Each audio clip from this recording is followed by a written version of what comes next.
வணக்கம். TNPSC exam எழுதிட்டு இருக்கிற ஆஸ்பிரண்ட்ஸ் எல்லாருக்குமே இன்னைக்கு டிஎன்பிஎஸ்சி ஒரு அப்டேட் கொடுத்துருக்காங்க. இப்போ குரூப் 2 எக்ஸாமினேஷன் முடிஞ்சிருச்சு. இதில் ஒரு பெரிய சர்ச்சை இன்ன வரைக்கும் ஓடிட்டே இருக்குது. பொது தமிழா பொது ஆங்கிலமா? பொது தமிழ் எடுத்தவங்களுக்கு பெரிய அநீதி இழைக்கப்பட்டிருக்கு. ஜெனரல் இங்கிலீஷ் கூட எங்களால் கம்ப்ளீட் பண்ணவே முடியல அப்படிங்கிற ஒரு விஷயம் போய்கிட்டு இருக்கு.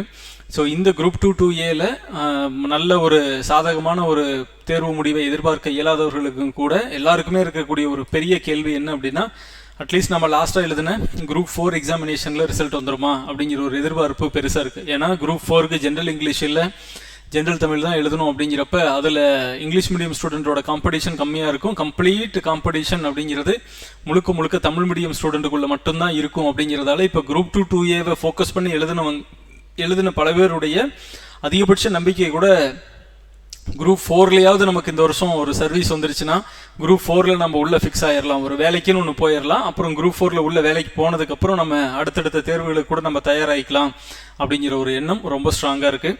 அதனால் இந்த குரூப் 4 வேக்கன்சிஸ் அப்படிங்கிறது ரொம்ப பெரிய விஷயம். எப்போவுமே கடந்த 4-5 வருடங்களாக நம்ம பார்க்குறோம் அப்படின்னா குரூப் 4 அப்படின்னா குறைந்தபட்சம் 10,000 வேக்கன்சி அப்படிங்கிறது. தமிழ்நாட்டில் பிஹெச்டி படித்தவங்க கூட போட்டி போடக்கூடிய ஒரு இடமா குரூப் 4 தேர்வு இருந்துச்சுன்னா, ஒரே நிலை தேர்வு, முதன்மை தேர்வு இல்லை, ரொம்ப எளிமையாக தேர்வு எழுதி உடனடியாக வேலைக்கு போகலாம் அப்படிங்கிறது. கூடவோ குறைவோ, சம்பளம் நிறைய கூட, அதிகாரம் கூட குறை அப்படிங்கிறதெல்லாம் தாண்டி அடிப்படை வாழ்வாதாரம், நான் ரொம்ப நாளாக படிச்சுட்டு இருக்கிறேன், எனக்குன்னு ஒரு கிரிப் வேணும். அது ரெண்டாவது, படிச்சுக்கிட்டு இருக்கிறவங்க ஒருத்தங்களுக்கு பெரிய பெரிய எக்ஸாம் படித்து பாஸ் பண்ணுறதுக்கு தேவை ஒரு சின்ன வெற்றி. அந்த சின்ன வெற்றி குரூப் 4ல் கிடைச்சா போதும், நம்ம அதிலிருந்து அடுத்தடுத்த எக்ஸாம்ஸ் போய்க்கலாம் அப்படின்னு நினச்சி படிக்கிறவங்க தான் தமிழ்நாட்டில் ரொம்ப அதிகம். அதனால் குரூப் 4 அப்படிங்கிறது irrespective of any degree, irrespective of any disparities, எதுவுமே எந்த பாகுபாடும் இல்லாமல் எல்லாராலையும் விரும்பப்படக்கூடிய ஒரு எக்ஸாம் குரூப் 4 எக்ஸாமினேஷன். ஸோ குறைந்தபட்சம் குரூப் 4 எக்ஸாமினேஷன்னா 10,000 வேக்கன்சி இருக்கும் அப்படிங்கிற ஒரு விஷயம் எப்போவுமே இருக்கும். ஆனால் இந்த முறை நமக்கு வந்து ஒரு 6,000 வேக்கன்சி தான் குரூப் 4க்கு வந்திருக்கு. அதுக்கு இப்போ ஒரு 11/9 அன்னைக்கு இந்த மாதத்தில் செப்டம்பரில் நமக்கு ஒரு 10 நாளைக்கு முன்னாடி, ஒரு வாரத்துக்கு முன்னாடி ஒரு 480 வேக்கன்சி இன்க்ரீஸ் ஆகுது அப்படின்னு சொல்லி போட்டிருந்தாங்க. ஸோ எல்லாம் கூட்டினாலுமே ஒரு 6,000-6,500 போஸ்டிங்கை மேலே தாண்டலை. அப்படிங்கிறப்ப தமிழ்நாட்டில் கிட்டத்தட்ட 20 லட்சம் பேர் தேர்வு எழுதி காத்துட்டு இருக்கிற ஒரு எக்ஸாம் குரூப் 4 எக்ஸாமினேஷன். அதனால இந்த எக்ஸாமினேஷன்லேருந்து நமக்கு கொஞ்சம் கூடுதலாக நமக்கு வேக்கன்சிஸ் வந்தால் நல்லா இருக்கும் அப்படிங்கிற எண்ணம் எல்லாருக்குள்ளேயுமே ரொம்ப ஸ்ட்ராங்காக இருக்குது. அது சம்மந்தமாக ட்விட்டர் ஸ்பேஸில், அதே மாதிரி ஃபேஸ்புக்கில், எல்லாத்துலேயுமே ஒரு பெரிய ட்ரெண்டாகவே நம்ம அதை வந்து இன்க்ரீஸ் குரூப் 4 வேக்கன்சி அப்படிங்கிற ஒரு விஷயத்த எல்லாருமே கேட்குறாங்க. அழுத புள்ளை பால் குடிக்கும் அப்படின்னு சொல்கிற மாதிரி தேர்வெழுதிய தேர்வர்கள் எல்லாருடைய அவங்களோட நியாயமான கோரிக்கை குரூப் 4 வேக்கன்சிஸ் இன்க்ரீஸ் பண்ணணும் அப்படிங்கிறது.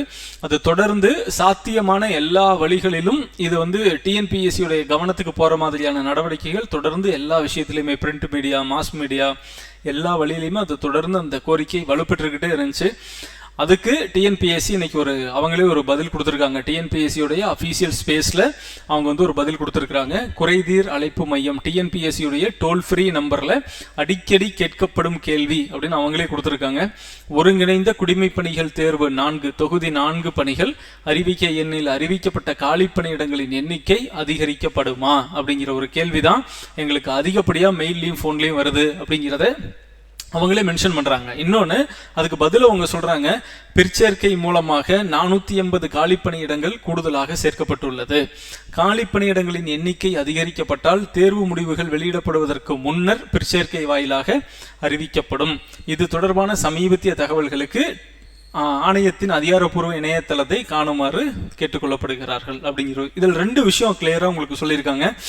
ஒன்று, இப்போ நான் உங்களுக்கு ஒரு 480 வேக்கன்சிஸ் நாங்கள் இன்க்ரீஸ் பண்ணியிருக்கிறோம் அப்படின்னா we are in the mood to increase the vacancies. நாங்கள் வேக்கன்சிஸ் அதிகம் பண்ணுறதுக்கான மனநிலையில் நாங்கள் தயாராக தான் இருக்கிறோம் அப்படிங்கிற ஒரு விஷயத்தை. ரெண்டாவது ஒரு ஹிண்ட் என்ன கொடுக்குறாங்க, காலிப்பணியிடங்களின் எண்ணிக்கை அதிகரிக்கப்பட்டால் அது தேர்வு முடிவுகள் வெளிவதற்கு முன்னால் உங்களுக்கு அறிவிக்கப்படும் அப்படின்னு சொல்கிறாங்க. ஏன்னா எக்ஸாம் ரிசல்ட் வந்ததுக்கப்புறம் வேக்கன்சிஸ் இன்க்ரீஸ் பண்ண முடியாது, பிஃபோர் ரிசல்ட் வேக்கன்சிஸ் இன்க்ரீஸ் பண்ணலாம்.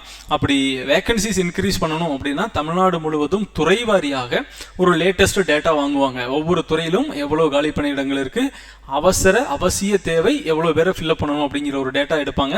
அதுக்கு கவர்மெண்ட் அப்ரூவல் கொடுக்கணும். ஸோ டிஎன்பிஎஸ்சி தன்னிச்சையாக முடிவெடுக்க முடியாது. கவர்மெண்ட் அதுக்கு அப்ரூவல் கொடுத்துட்டாங்க அப்படின்னா இமீடியட்டாக டிஎன்பிஎஸ்சி ஒரு நோட்டிஃபிகேஷன் கொடுத்து ஒரு பிரிச்சேர்க்கை மூலமாக அந்த வேக்கன்சிஸை நமக்கு இன்க்ரீஸ் பண்ணிடுவாங்க. ஸோ டிஎன்பிஎஸ்சி 2 விஷயத்த சொல்கிறாங்க. நிறைய வேகன்சி இன்க்ரீஸ் ஆகிறதுக்கான வாய்ப்புகள் இருக்கு. அப்படி இருக்கும் பட்சத்தில் நாங்கள் தேர்வு முடிவுகளுக்கு முன்னாடி சொல்லிடுறோம். ரெண்டாவது, இன்னொரு முக்கியமான விஷயம் நாம் அதில் புரிஞ்சுக்க வேண்டியது, மாணவர்களின் கோரிக்கைகள் டிஎன்பிஎஸ்சியின் காதுகளுக்கு செல்கிறது. மாணவர்களுடைய நியாயமான கோரிக்கைகளுக்கு டிஎன்பிஎஸ்சி செவி கொடுக்கிறது. நம்ம சரியா கேட்கக்கூடிய கேள்விகள் அவங்க கவனத்துக்கும் பரிசீலனைக்கும் எடுத்துக்கொள்ளப்படுகிறது. அப்படிங்கிறதே உண்மையிலேயே ஒரு பெரிய வரவேற்கத்தக்க மாற்றம். ஆக்சுவலாக குரூப் 4க்கான ரிசல்ட் நமக்கு வழக்கமாக எப்பவுமே குரூப் 4 எக்ஸாம் எழுதணும்னா அது 8 மாதம் 9 மாதம் 10 மாதம் கழிச்சு தான் ரிசல்ட் வரும். நம்ம எக்ஸாம் எழுதின ஹால் டிக்கெட்டை நம்ம அப்போ தொலைவ வேண்டியிருக்கும். ஆனால் இப்போ அப்படி இல்லை.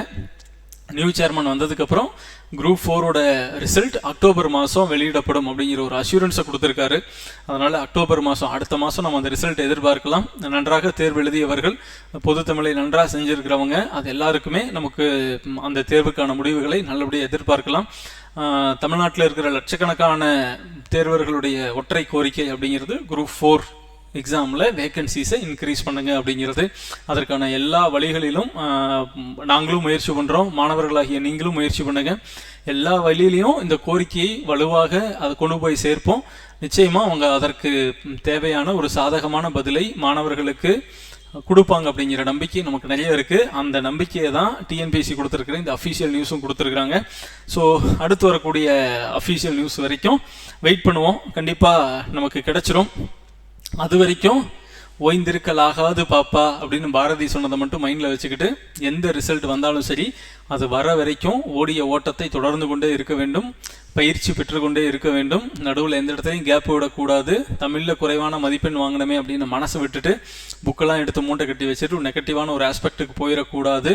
ஒவ்வொரு தேர்வும் உங்களுக்கு சில பாடங்களை கற்றுத்தரும். அந்த பாடத்தில் இருந்து ஒரு சில விஷயங்களை கற்றுக்கிட்டு அடுத்த எக்ஸாமில் அதை நம்ம சரி பண்ணிட்டோம் அப்படின்னா நிச்சயமாக நம்ம பெரிய வெற்றிகளை பெற முடியும். எல்லாருக்கும் அந்த கடுமையான மன அழுத்தத்திற்கு இடையில தான் நம்ம ஒவ்வொரு தேர்வின் முடிவுகளுக்காகவும் காத்திருக்கிறோம். ஆனாலும் கூட இவ்வளவு தூரம் பயணம் செய்த பின்னர் முக்கா கிணறு தாண்டிட்டு வெறுங்கையோடு வீட்டுக்கு போகக்கூடாது அப்படிங்கிறத மட்டும் மனசில் வச்சுக்கோங்க.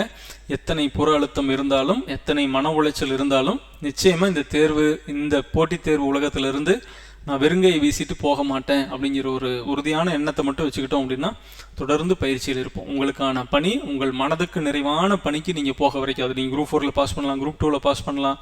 ஆனாலும் கூட உங்களுக்கான பணி உயர்வான பணி, உங்களுக்கான இலக்கு ரொம்ப பெருசு. இது நான் நினச்ச போஸ்ட் இல்லை அப்படின்னா நீங்கள் நினச்ச போஸ்ட் அடையிற வரைக்கும் நீங்கள் படிக்கணும். அது மட்டும்தான் ஒரு ஆஸ்பிரண்டாக எப்போவுமே நீங்கள் மனசில் வச்சுக்க வேண்டிய ஒரு முக்கியமான விஷயம்.